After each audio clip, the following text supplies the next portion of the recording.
नमस्कार विद्यार्थी मित्रो, जानापुरे कोचिंग क्लासेस मध्ये आपलं स्वागत आहे। आज आपल्याला इयत्ता 10वी चं प्रकरण linear equation in two variable याच्यातलं सोडवलेलं उदाहरण आपल्याला एक पाहायचं आहे।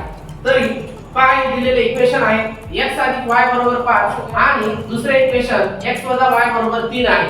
पहा हे आपण उदाहरण सोडवू।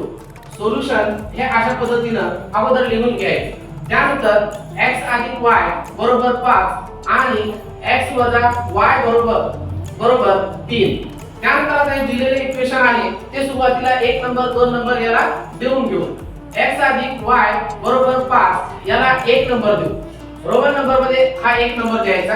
त्यानंतर x - y = 3 याला 2 नंबर द्यायचे।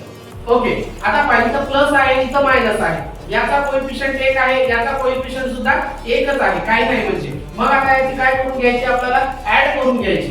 ऍडिंग इक्वेशन बनायचं। ऍडिंग इक्वेशन 1 and 2 पहा हे दिलेले इक्वेशन अगोदर असं मांडून घ्यायचं।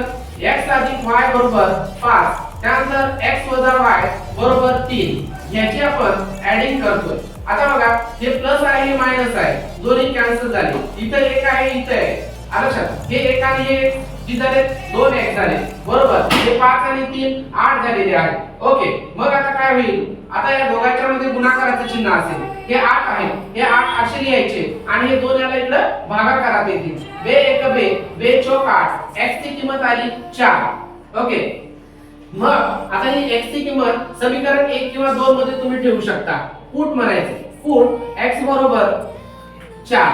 Okay, put x = 4। आता इक्वेशन आपण 1 मध्ये ठेवू। x + y = 5। ओके, x ची किंमत 4 आहे, इथं 4 लिहायचे। 4 + y = 5। ओके, हे y = 5 हे +4 आहे बरोबर, चिन्हाच्या इकडे गेल्यानंतर -4 झाले। y = 5 मधून 4 गेले 1 राहिला। अशा पद्धतीनं ही y ची किंमत आलेली आहे। आता शेवटी बाकी लिहायचं आन्सर म्हणून x y च्या किमती लिहायच्या। x, y बरोबर x ची किंमत किती आहे, x ची किंमत 4 आलेली आहे 4, त्यानंतर y ची किंमत किती आहे 1 आहे। असा ब्रॅकेट करायचा। इज द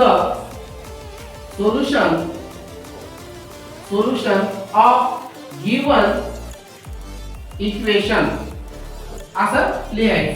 समजलं मित्रांनो? जय